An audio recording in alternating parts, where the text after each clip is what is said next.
Olá, meus amigos, bom dia.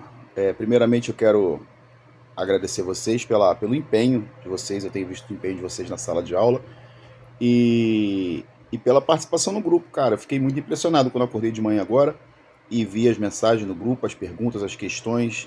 Isso mostra sede pelo saber e eu fico muito feliz com isso. A primeira questão que eu quero poder responder nesse vídeo é a questão do Felipe lá, que ele pergunta se o cristianismo surge ali no Pentecoste, né? No Atos 2 ali. Não, na verdade não. Se nós pararmos para fazer uma análise profunda e teológica, o cristianismo ele é eterno, né? João ele fala que o verbo, no princípio era o verbo estava com Deus e o verbo era Deus. Todas as coisas foram feitas por ele e sem ele nada do que foi feito seria feito. Lá no Apocalipse fala que o Cordeiro já estava imolado antes da fundação do mundo, ou seja, o projeto de Deus, o Evangelho, já tinha sido proclamado por Deus antes da fundação do mundo. Porque o Evangelho é isso, o Evangelho é a salvação dada por Deus aos homens através de Cristo Jesus. Esse é o Evangelho. Porém, Evangelho significa boa nova, e a boa nova só foi revelada aos homens em Cristo Jesus, em sua encarnação. Então, se pararmos para pensar num ponto teológico profundo, o cristianismo é eterno. Agora, se formos parar para pensar num ponto, num cristianismo histórico, o cristianismo se dá no nascimento de Jesus. Quando Jesus nasce, quando Jesus vem ao mundo. Então a gente tem que entender que toda a história, tudo que aconteceu, teologicamente, foi um desenrolar para que acontecesse a vinda de Cristo. Tudo foi uma preparação para a vinda de Cristo. Tanto que Paulo, quando afirma a plenitude dos tempos, nós trabalhamos na aula que a plenitude dos tempos é uma convergência de fatores que facilitou, que possibilitou a vinda de Cristo à Terra, de Jesus à Terra. Então o cristianismo ele se dá início no nossos estudos do nascimento de Cristo. Porém, quando a gente fala de movimento cristão, aí a gente vai trabalhar um início a partir do batismo de Jesus, quando Jesus começa o seu ministério na terra, evangelizando, curando, pregando as boas novas, aí se torna o movimento de Jesus. Não que esse movimento recebesse esse nome naquele tempo. O movimento de Jesus é um nome dado por historiadores ao fenômeno que Jesus criou na Palestina naquele tempo. As pessoas seguiam Jesus e queriam estar com ele. Mas as pessoas não viam em Jesus uma nova religião, não tinham essa ideia de nova religião.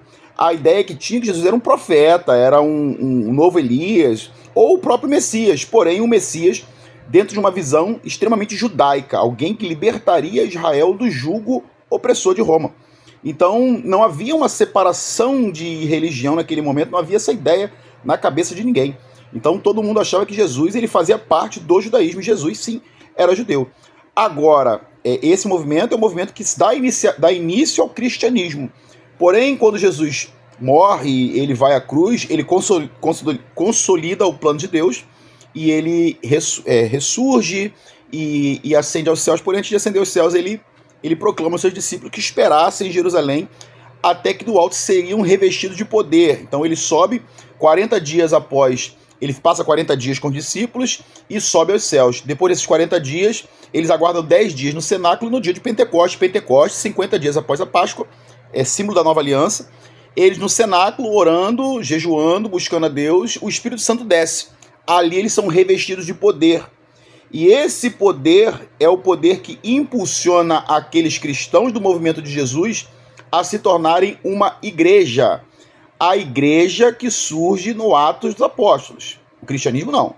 O cristianismo é um fator anterior. O cristianismo vem do movimento de Jesus, vem do nascimento de Jesus, movimento de Jesus, morte de Jesus e ressurreição.